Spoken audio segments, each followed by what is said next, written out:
This is Public Occurrences, both foreign and domestic. And now your host, Michael O'Fallon.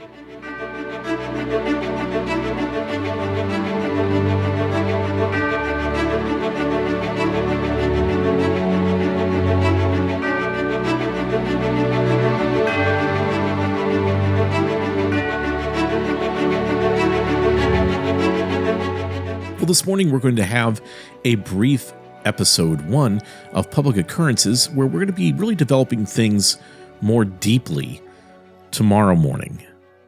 But let's start this morning thinking back where we would understand that history reminds us that great nations have been brought down when their leaders failed their ultimate tests.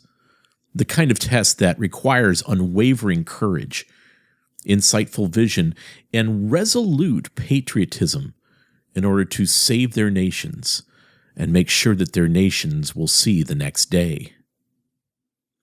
What is truly scary is when leaders are not leaders, but actually followers of a larger plan, a grand experiment in transformational governance, a reset that only a tiny fraction of voters across the nation knew anything about.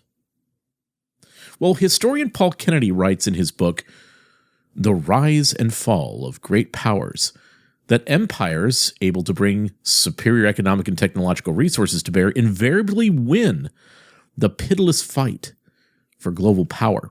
Now, first published in 1989, his book is not only relevant today, but should be required reading for everyone. So one, when reading this book, has to wonder if anyone currently in the Biden White House is familiar with Kennedy's research. It spans the centuries, from Spain's undisputed leadership in the 1500s to the end of the Cold War and the fall of the Soviet Union. It is a roadmap that leads readers straight to the gates of Beijing, where the present communist leadership has harnessed enormous economic power, a growing arsenal of weapons of mass destruction, and a surveillance technology of its population that Stalin and Hitler could only dream of. Current satellite imagery has revealed the stunning news that Communist China is building what defense analysts believe are more than 100 new silos for intercontinental ballistic missiles. Now, this action cannot be taken as an isolated decision, because Communist China has dramatically increased its military strength, from an ocean-going navy to new stealth fighters to an aggressive space program, much of which is completely copied from technology that they have from the United States. You see, China has a hard time doing things from an originality basis. The leaders of the Chinese Communist Party also seem to think of nothing of allowing their spent boosters from space to fall back to Earth wherever they may.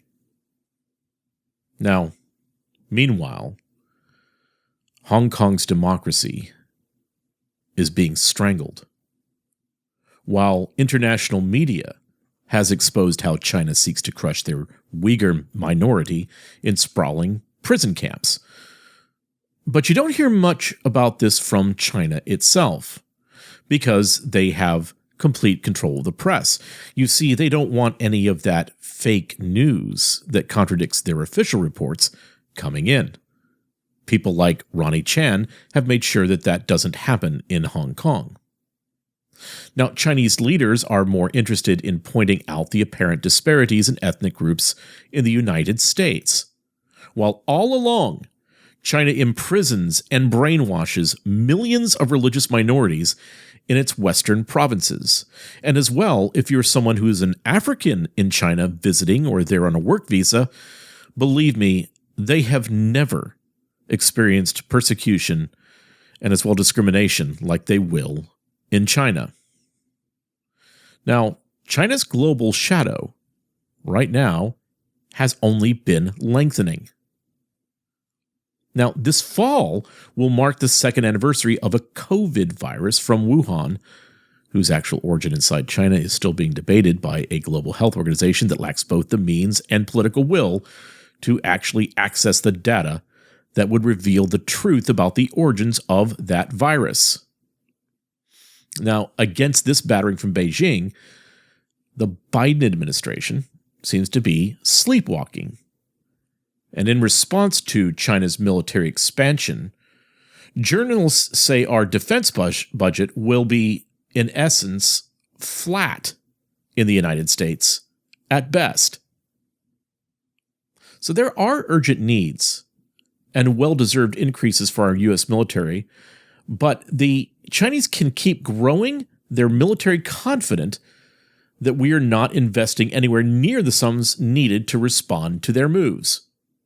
So the Biden administration's response to the Uyghur outrage is his Treasury Department issuing sanctions that probably would not even be noticed by China unless they read it in a press release. So as China carefully plots its strategy for a return to global dominance, it would not be surprising if they are reflecting on the wisdom of one of America's founding fathers, Patrick Henry, who once wrote, quote, "I have no way of judging the future but by the past," end quote. And China would see a Biden White House that is completely incapable of inspiring its citizens. As a matter of fact, they're threatening their citizens. They are indifferent to crises and captured by progressive ideologues whose pork barrel policies will create a national debt so vast that it will completely threaten a normative future for our nation. Because it's meant to do that. They are disrupting and dismantling America.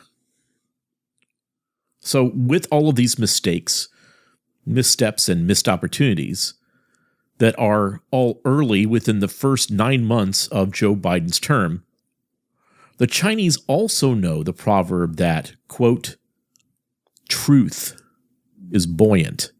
It will surface at some point and become obvious to all."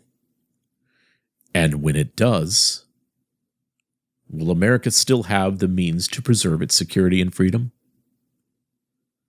And strangely enough, the greatest threat to Chinese supremacy is not sourced in the U.S. military, or in the United Kingdom, or from China's sometimes hostile neighbors, India or Japan. The greatest threat to China is from a source that is also a great threat to the United States and our Constitution and our way of life. And that threat's name is George Soros. And I will explore this more tomorrow on Public Occurrences, both foreign and domestic.